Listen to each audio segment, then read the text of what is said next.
Thank you. The next item of business is First Minister's questions, and at question number 1 I call Russell Finlay. Thank you, Presiding Officer. What was Nicola Sturgeon's biggest failure in office? First Minister. I think Nicola Sturgeon gave very strong leadership to Scotland during some really difficult times.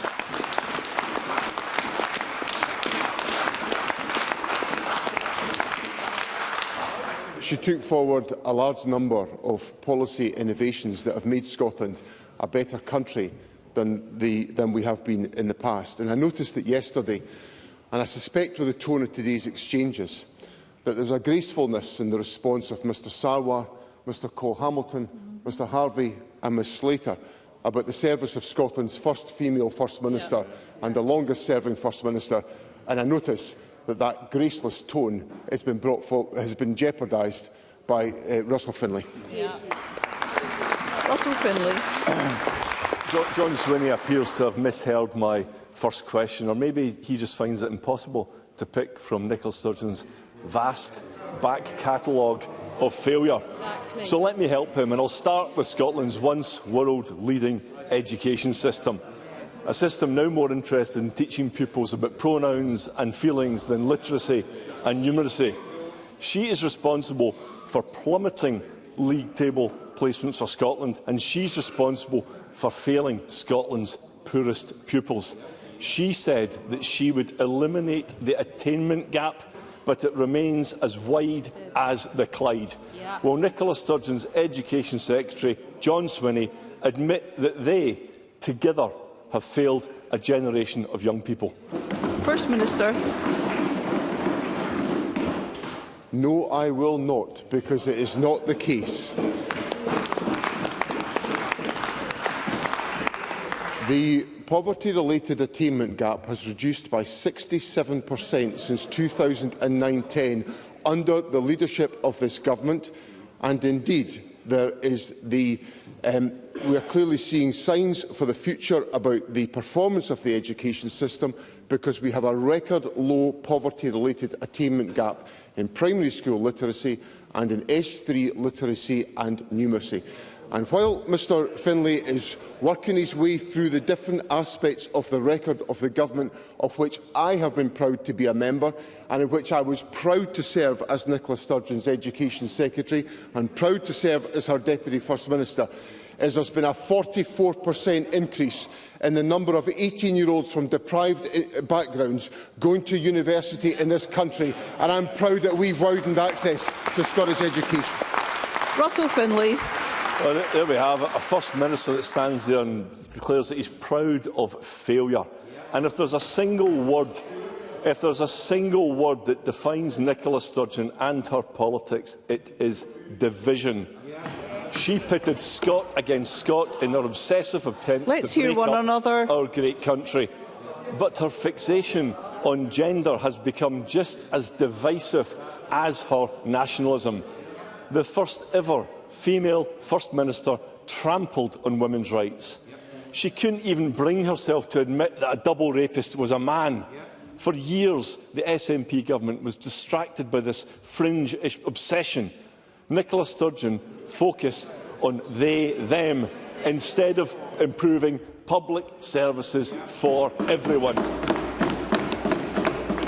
And she's heading for the exit, but John Swinney is sticking with her toxic agenda. Now that Nicola Sturgeon is quitting, shouldn't the SNP's gender obsession follow her out the door? First Minister. Presiding Officer, during Nicola Sturgeon's term in office as the first female First Minister of Scotland, which I think is a moment of enormous significance for the country to have experienced that, she led a government that introduced the Domestic Abuse Act that makes psychological domestic abuse and controlling behaviour a crime. I'm proud that this government took that action to bring that legislation into this Parliament. We also took action to provide free access to free period products in public spaces. Nicola Sturgeon introduced... I don't know why they're laughing about all of that. Let's hear the First Minister. First Minister. Colleagues. I would remind all members of the need to abide by our standing orders. First Minister. We also introduced legislation to ensure that there was 50% of non-executive members as members of public bodies. Nicola Sturgeon appointed the first ever gender-balanced cabinet. And one of the other things that she did that I think was particularly important is that she led the campaign against the despicable rape clause that was presided over by the Conservative government in London. Russell Finlay. He's scraping the barrel so much he's nicking Monica Lennon's period products policy. You know, it's because of Nicola Sturgeon that people in the real world have never felt more disconnected with this place and so disillusioned with it. And by any honest assessment, Nicola Sturgeon has failed Scotland. She divided our country, she betrayed women, broke her promises to pupils, launched a ferry with painted-on windows, raised taxes, alienated business, allowed drugs deaths to spiral to the worst in Europe, and even on her life's mission, she failed. Nicola Sturgeon tried to break up her great country, but we, the Scottish Conservatives, stopped her.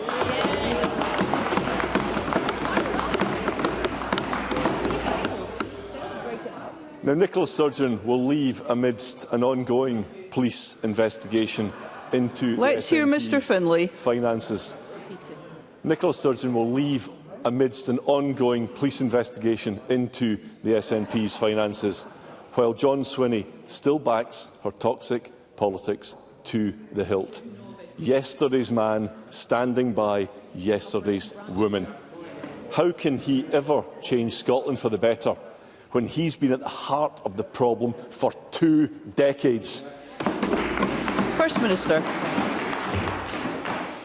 Russell Finlay used the term scraping the bottom of the barrel.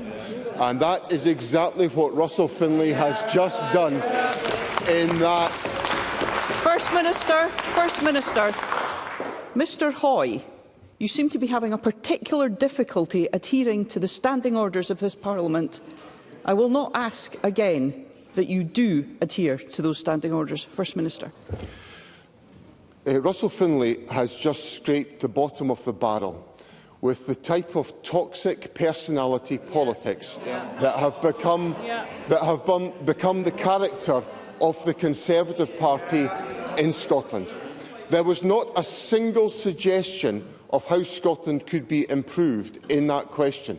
Not a single example of how the Conservatives, after inflicting 14 years of austerity on this country, of busting the public finances with that stupid and reckless budget that Liz Truss presided over, that Russell Finlay wanted me to emulate. Not a single suggestion of how to improve Scotland for the better.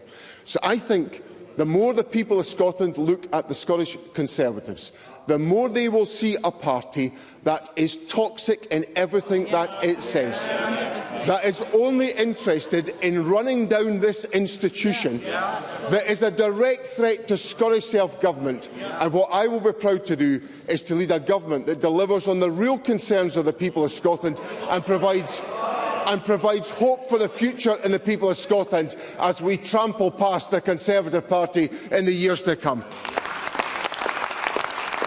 Question number 2, Anna Sarwar. Presiding Officer, global events are reshaping the world before our eyes. This is a generation-defining moment, and all political parties and both of Scotland's governments must adjust to this new reality and rethink previous red lines. This means a renewed focus on national security, that is defence, energy and economic security. I support the UK Labour Government's decision to increase defence spending. This will not only help keep us safe, but deliver more investment and jobs in Scotland. Scotland's proud history and present-day strengths in shipbuilding, engineering and manufacturing mean the increase in defence spending can disproportionately benefit us. However, our outdated skills system holds Scotland back, with business warning of workforce shortages and that modern apprenticeships are at their lowest point in a decade. Does the First Minister accept that we need to build a skills system that is fit for the future so that we can take full advantage of the investment coming to Scotland? First Minister. I do believe that, and that's what the Government is determined to ensure we have in place. So we work closely with employers to ensure that the skills approach that we take, particularly with the reforms on apprenticeships that we've undertaken in recent years to create foundation apprenticeships and graduate apprenticeships, to expand the range of possibilities that are in place for young people through the education system, coupled to the very close working between the business community and colleges around the country, is part of the approach that we will take to make sure that we have the skills that are necessary for the 21st century. Anna Sarwar. I welcome the First Minister's constructive approach, but the facts don't meet that reality, that position outstated by the First Minister, because the reality is much of the skilled labour in Scotland's defence industry is coming from abroad on temporary contracts because we're not equipping Scots with the skills they need.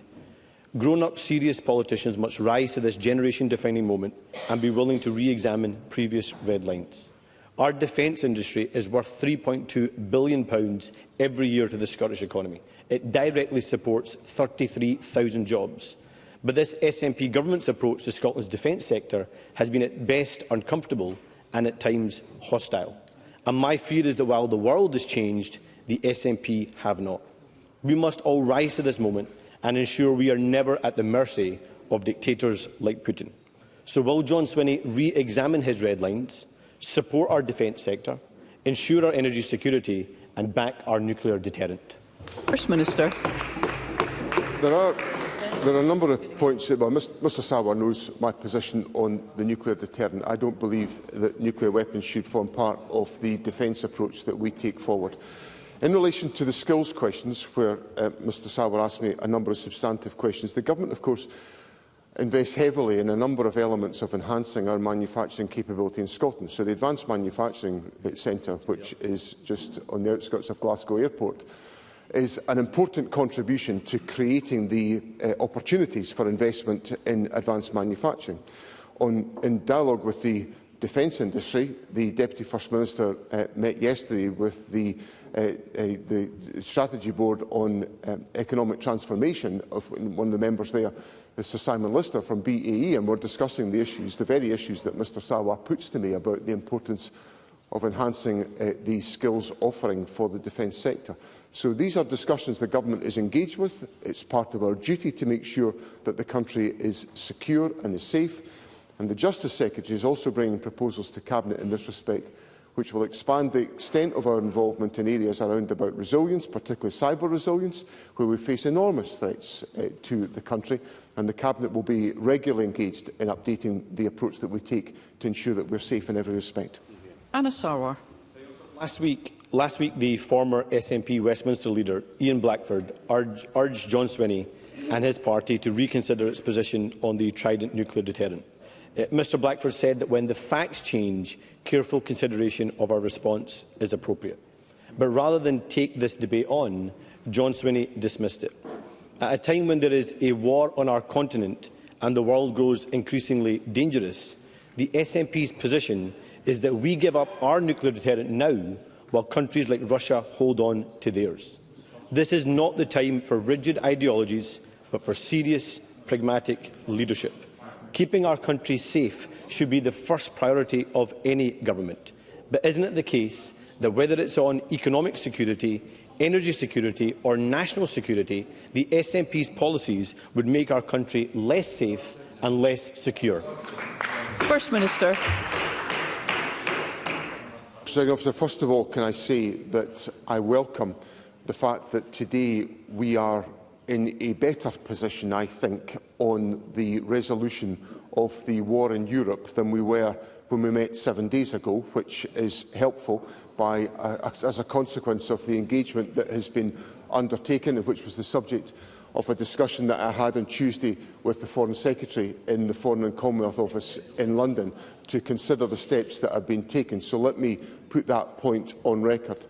Secondly, I think it's important that we have the defence forces and requirements that are necessary for our times. And I would simply point out to Mr Sarwar that there are nuclear weapons that are held by a number of countries just now, and it has not stopped the conflict that is taking place in Ukraine at this very moment. And what we need to have to be able to ensure that we can repel Russian aggression is to have effective conventional forces. Now, the conventional forces of the United Kingdom, the last government in 2014 promised to increase the number of Scotland-based personnel in the regular armed forces to 12,500 by 2020. That was not met. So I'm not going to stand here and take lectures from Mr Sarwar about the actions of the United... Oh, I know it was, I know it was them. I'm well aware it was them. I'm factually across the detail that it was them.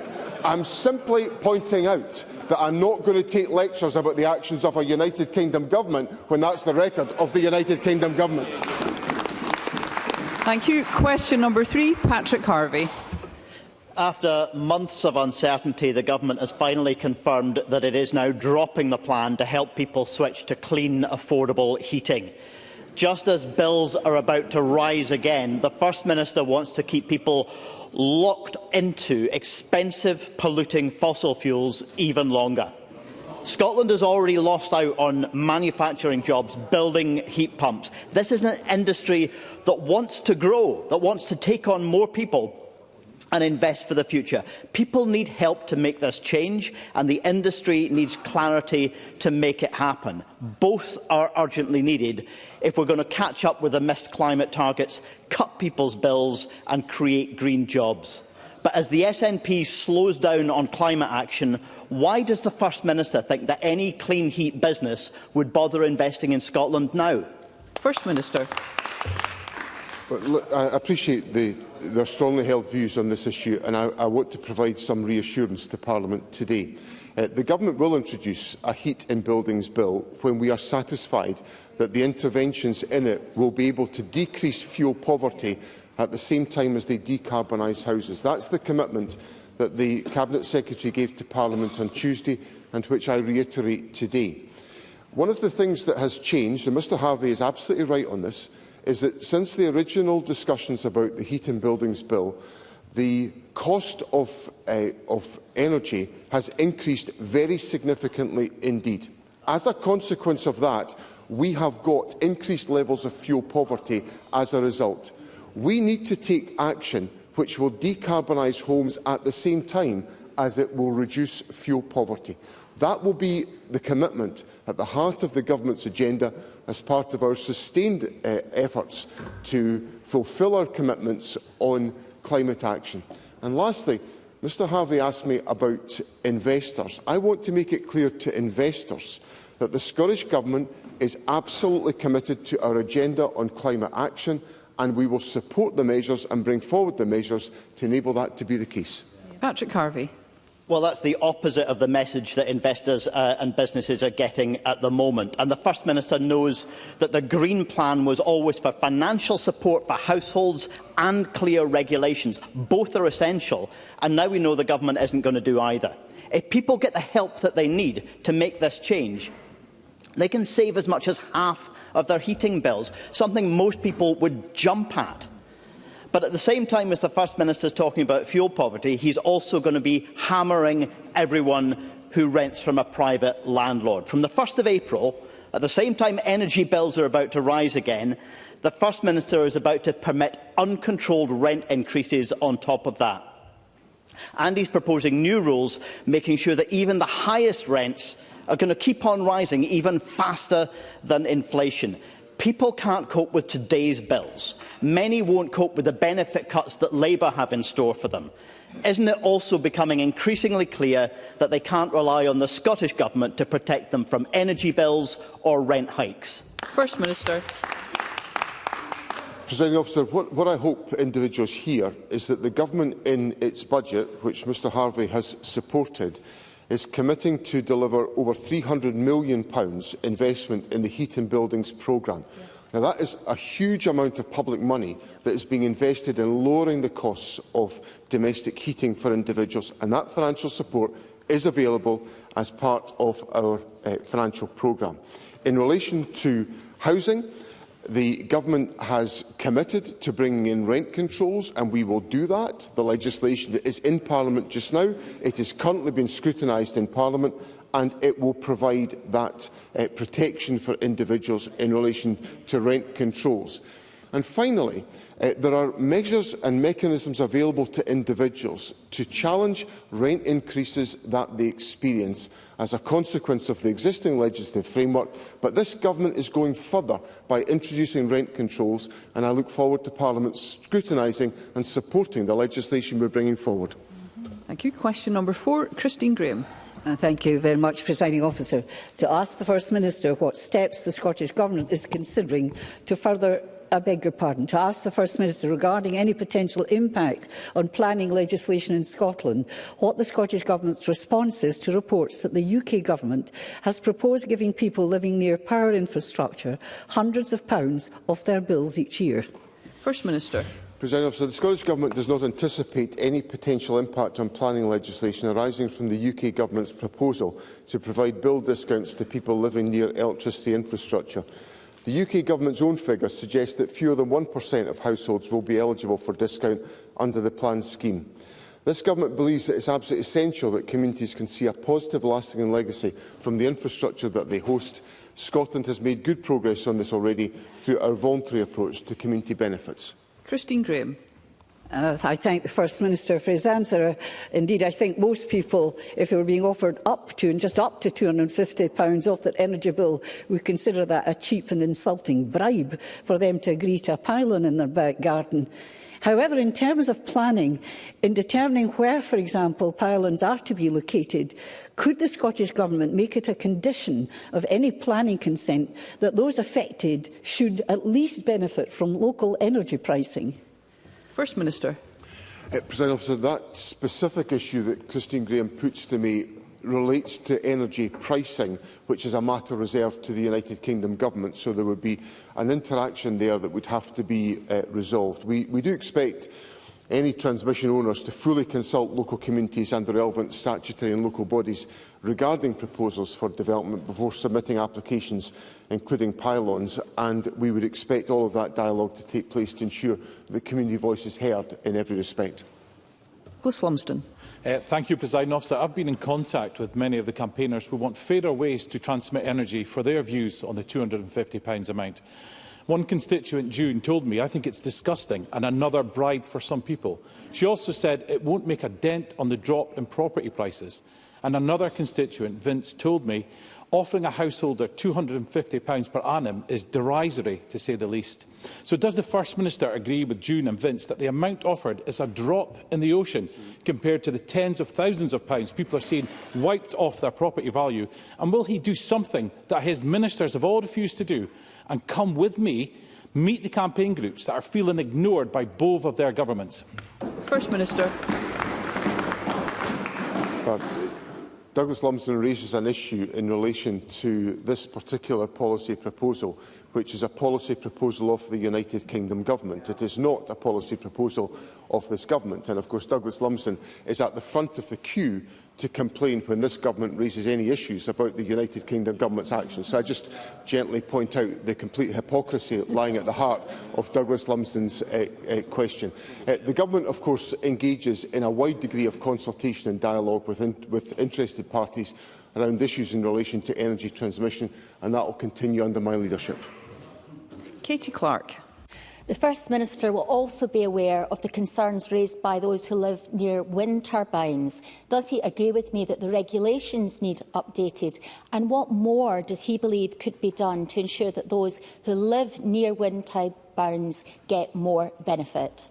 First Minister. Well, I do favour the issue of people who are in close proximity to wind turbines getting economic and community benefits, and obviously that's been built into the schemes that the Government has taken forward. If there are specific points that Katie Clark is worried about the existing regulations around about wind turbines, I'd be happy for ministers to consider those proposals, and if she wished to submit those to the Government, we'd be happy to look at those. Question number 5, Jamie Green. Thank you. To ask the First Minister what steps the Scottish Government is considering to further support Scotland's universities. in light of reports that the University of the West of Scotland reported a multi-million-pound deficit in the last financial year, with other universities across Scotland in a similar financial position? First Minister. The University of the West of Scotland wrote to the Minister for Higher Education in January regarding its organisational change project and its multi-year recovery plan, which is seeking to return the university to reporting a surplus in 26-27. The Scottish Funding Council, on behalf of Government, will continue to work closely with the university as it pursues this plan. I greatly value the contribution made by our universities. This is why we are investing over £1.1 billion in university teaching and research in the budget, and why we announced an additional £15 million of financial transactions for the Scottish Funding Council in February to support the sector. Green. Can I first of all pay credit to the staff at UWS, but also the 40,000 staff right across the higher education sector in Scotland. The reality is that the shocking news from Dundee University this week came as a real bitter blow to those staff. But it's really no surprise to anyone, First Minister. The state of university finances has really been a long time coming. 8 out of Scotland's 18 universities are currently reporting a deficit, totalling over £220 million. Now, this week, Chris Deering of the think tank Reform Scotland described recent events as a wake-up call, and I think he's right. He perfectly sums up what I think now needs to happen. Politicians, government and opposition need to come together and accept some fundamental truths. Their inaction will result in more jobs, courses and even institutions going under. So given that a quarter of university funding comes from public funding, isn't now the time to grab the bull by the horns? Will the First Minister agree to calls from right across the sector that now is the time for an urgent, grown-up, cross-party and level-headed conversation about the current funding model? Because our world-leading universities want it, they need it and they deserve it. First Minister. Mr Green knows that I take very seriously the issues around about university funding, and I also take seriously the points put to me by Mr Green, as he always does, with courtesy and with respect. But I do have to point out that in the recent budget, the Conservatives voted against the Government's budget, and they voted against the £1.1 billion that we are investing in the university sector, and they put forward a call for there to be tax cuts which would have reduced the available public funding by £1 billion. Exactly. So, with the greatest of respect, I don't actually think the Conservatives have been demonstrating in any way, shape or form a grown-up contribution to the discussion that has taken place at any moment in this particular... Members. And I know the Conservatives don't like me pointing out these home truths, but I'm going to continue pointing out the home truths, because the Conservatives are absolutely First Minister, if I may. This is no way to conduct our business. I would say that several members are interested in supplementary questions here, and I'm simply not going to be able to take everyone if we have this disturbance. First Minister. So, Presiding Officer, the Government will engage constructively in discussions about university finances. We do that on all of these issues. The Government is immersed in discussions about the University of Dundee. I put on the record the discussions that we are having about the University of West of Scotland, and that will continue in the period ahead. Thank you. I call Joe Fitzpatrick. Presiding Officer, I know that the First Minister shares the concern across the Chamber about the situation in Dundee and the proposed job losses. It'd be good for the First Minister to put on record that, like I think the rest of us, he considers the proposals from the university to compulsorily sack over 600 people, 20 to 25% of the workforce, is absolutely unacceptable, and the Government will use all of its efforts to make sure that does not happen and we get a new plan which works for the staff, the students and the City of Dundee. First Minister. President Officer, I want to give Joe Fitzpatrick that absolute assurance that the Government is engaged deeply in the issues affecting the future of the University of Dundee. We do that through the proper channels that are required by law, through the Scottish Funding Council, which the law requires us to do, but that should not be mistaken for anything other than the fact the Government is deeply involved in these discussions to ensure the future of the University of Dundee is secure. I represent a parliamentary constituency that adjoins Mr Fitzpatrick's constituency, in Dundee West, and I acknowledge, and many of my constituents are affected by the concerns that Mr Fitzpatrick has put on the record. And I find it deeply troubling, the plan that has come forward from the university, and the government is engaged closely in finding a way forward that will ensure that we secure the future of the University of Dundee and it can continue the formidable work that it has always done on behalf of the people of the city and the people of Scotland. Michael Mara.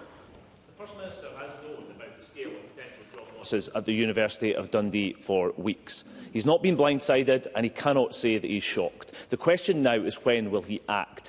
Today, Dundee's newspaper The Courier says, and I quote, "The Scottish Government's response thus far has been slow, evasive and utterly inadequate. Every day that goes by, the pain for families in Dundee will only get worse." So what is his government going to do in the next 7 days to take action to save jobs and to protect livelihoods in Dundee? First Minister. What the government is going to do is exactly what I've just told Mr Fitzpatrick the government is going to do. The government is going to continue its deep and serious involvement in working with the Funding Council to support the University of Dundee. That is what the government is doing. That is what the government is going to continue to do, to make sure we secure the future of Dundee. Now, I know that Mr Mara wants to have all of the details about what that might involve. There are a huge number of factors that are relevant here, not least of which is the role of independent financial institutions like banks, like the fact that the University of Dundee is an independent self-governing institution. I do not run the University of Dundee, and I have to respect what the law requires me to do in respecting the independence of the University of Dundee, which Parliament has required to be the case. Now, none of that should be interpreted as anything other than this issue is right at the top of my agenda, because I want to make sure the future of the University of Dundee is secured, and I will do everything I can to make sure that's the case. Rennie. Hope the First Minister does provide more financial support for Dundee, but whatever the short-term support that's available for institutions, can I just ask him to go over again on Jamie Green's question? I think there does need to be a cross-party discussion about a long-term financial model. The student profile's changing, there's global pressures, there's also financial pressures right now in the longer term. So can I plead with him to have that cross-party discussion so we can have a strong future for our universities? First Minister.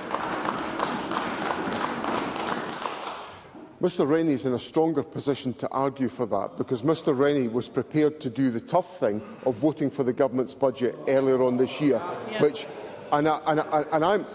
Presiding Officer, I'm not going Let's hear one another. I'm not going to tire of pointing out to the Conservatives the complete and utter hypocrisy of demanding we spend more money when they want us to cut the budget at the same time. They are beyond credibility in this Parliament. So, for Mr Rennie, I would say simply this. We are happy to engage on issues in relation to the operation and the future of the university sector in Scotland. The Government is engaged in those discussions with the sector on an ongoing basis.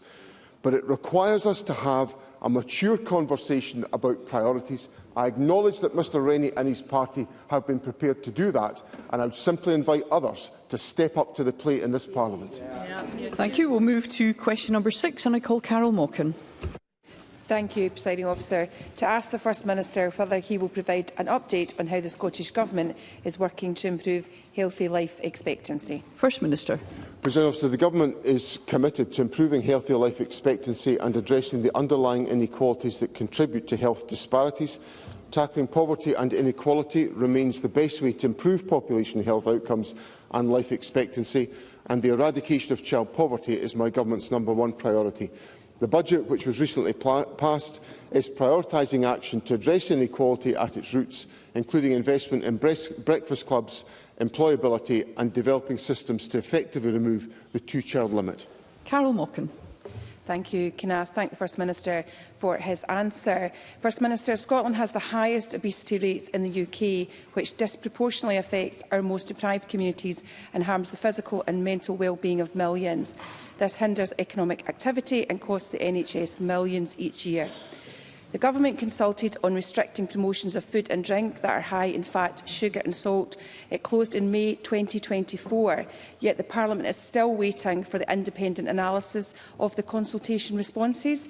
Can I ask the First Minister when this Government will publish this analysis and introduce vital regulation to stop Scotland falling even further behind? First Minister. The research analysis will be published shortly, and we're happy to explore the issues that it raises with Parliament.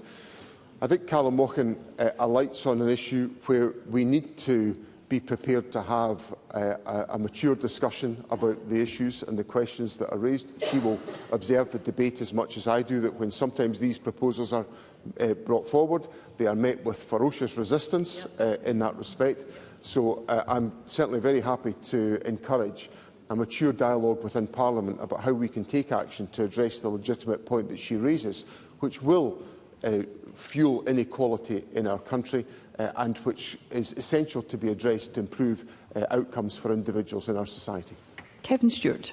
Thank you, Presiding Officer. Last month, Aberdeen City, North Ayrshire and South Lanarkshire councils teamed up with Public Health Scotland and the Institute of Health Equity on the collaboration of health equity in Scotland to introduce positive changes at a local level in terms of health, life expectancy and quality of life. Can the First Minister outline how the Scottish Government will follow the progress of this collaboration and will he join me in encouraging a similar rollout for local authorities across Scotland? First Minister.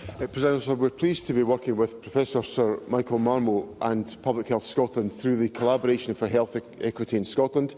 As part of the collaboration, Aberdeen City, North Ayrshire and South Lanarkshire will work with us over the next 2 years to share learning from all parts of the system and test approaches that strengthen and accelerate action to improve health and reduce health inequalities. This valuable work will link into our upcoming population health framework, which will focus on prevention and early intervention, targeting action in the areas and communities most in need. Thank you. We move to general and constituency supplementaries. Concise questions and responses appreciated. And I call Liam Kerr. Thank you, Presiding Officer. Earlier this week, it was announced that the UCAN Sure Unit cancer facility at Aberdeen Royal Infirmary is facing over a year's delay before opening. Meanwhile, NHS Grampian has the lowest number of beds per head and the worst cancer rates in Scotland, lost its proposed National Treatment Centre, the Baird and Anchor units are massively delayed, all compounded by grave underfunding from this government.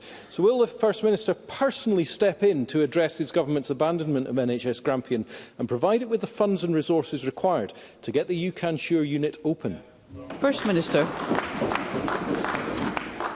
Well, the UCAN Sure unit has been designed to provide rapid diagnosis for patients. It's intended that the unit will be taken forward within the existing resources of NHS Grampian, and obviously I'm keen to make sure that there is progress in this respect at the earliest opportunity. I would also point out to Mr Kerr that if he wants more money spent in NHS Grampian, then he should have voted for the government's budget, which he failed to do. And it's just another example of how the Conservatives come to Parliament, they plead for something and they're not prepared to vote for it. Audrey Nicholl. Thank you, Presiding Officer. Scotland's north east is now home to Europe's largest battery in Blackillock, significantly reducing the amount of wasted clean energy from the Viking, Murray East and Beatrice offshore wind farms, and providing an estimated saving to consumers of £170 million over the next 15 years. Meanwhile, research from Age Scotland has found that 3 in 4 Scottish pensioners lived in cold homes over this winter. Rising energy bills are continuing to heap pressure on households, and Labour's surprise cut to the winter fuel payment has added to the difficulties that many older people in Scotland face. Given Scotland's huge energy potential, and further to Christine Graham's question on this issue, does the First Minister agree that people in Scotland should see lower bills for their energy that we generate? First Minister. President Officer, we've seen an increase in energy prices after the election, when people were promised there would be reductions in energy prices. That's a matter of deep regret. And we also see that high energy prices are the single greatest driver of fuel poverty in Scotland. So these are the realities that people are wrestling with. That's why I think it's important that we invest in our energy infrastructure, and that what comes from that energy infrastructure is assistance to reducing the cost of energy for individuals in Scotland, so that the cost of energy is not the burden that it is today and as put to me by Audrey Nicholl. Jackie Baillie.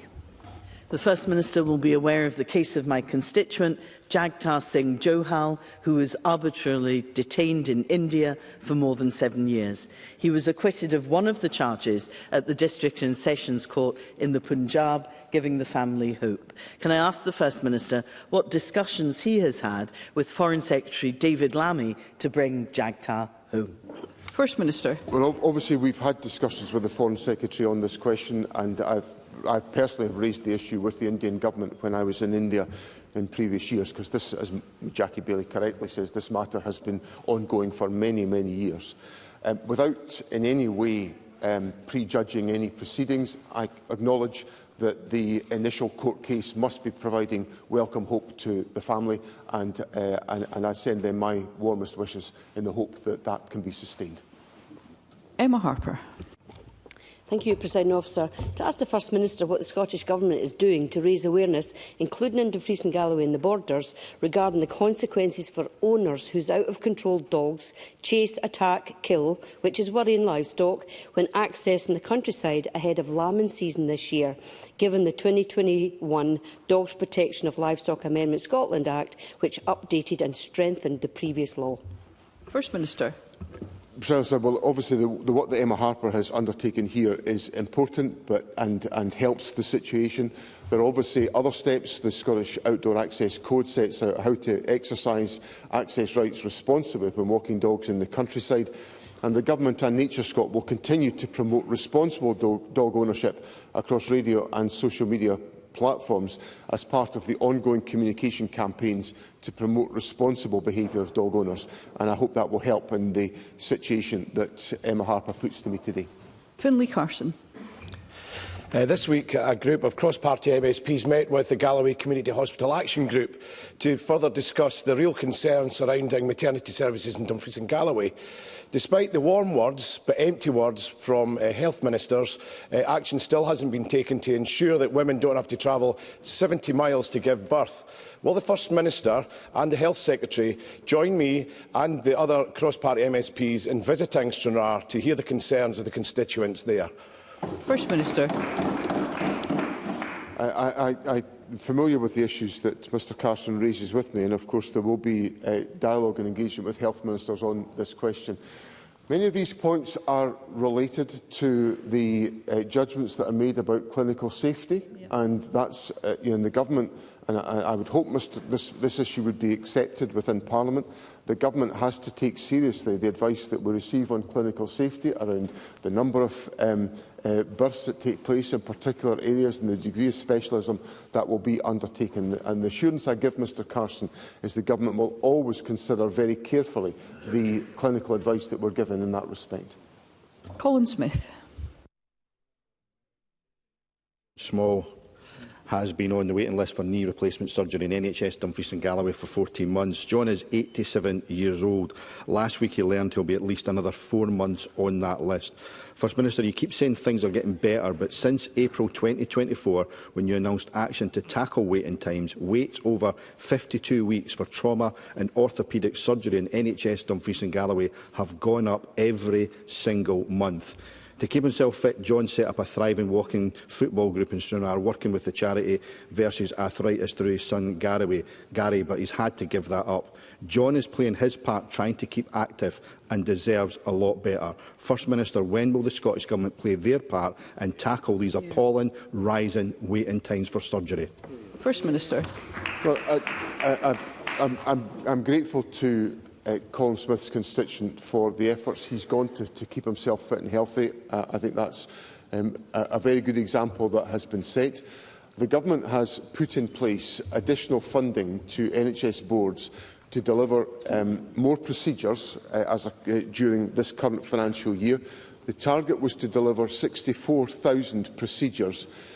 We have in fact delivered more than 75,500 surgeries and procedures in addition to the end of January 2025. So we've exceeded the delivery that was put in place in the original plans. As a consequence of the Government's budget and the work that is underway in the NHS Improvement Plan, we are expanding the capacity that's available within the health service. We're expanding the volume of procedures that are being undertaken and taking the action to reduce the waiting times that Colin Smith has put to me today. And Ros McCall. Thank you, Presiding Officer. The First Minister will remember that I raised the case of my constituent Isaac Tucker, a 7-year-old child with brain disorder and autism. He was left with the development age of a 1-year-old. At school, Isaac was segregated and became distressed, and he was left alone so long that he banged his head off a wall to the point of injury. The injuries that Isaac sustained during that incident have left him with severe headaches and on constant pain medication, which he takes both at school and at home. Now, it's been a year and Isaac is still unable to get an appointment with a paediatrician. He's been let down at school. He's now being let down by the health service. So will the First Minister agree to meet with me and the Tucker family to see if we can actually get the positive outcomes for Isaac? First Minister. I'm concerned to hear the details that Ros McCall puts to me. I'll ask the Health Secretary to meet with Ros McCall to consider what more can be done to address this particular case. Thank you. That concludes First Minister's questions. The next item of business is a members' business debate in the name of Paul O'Kane, and there will now be a short suspension to allow those leaving the chamber and the gallery to do so.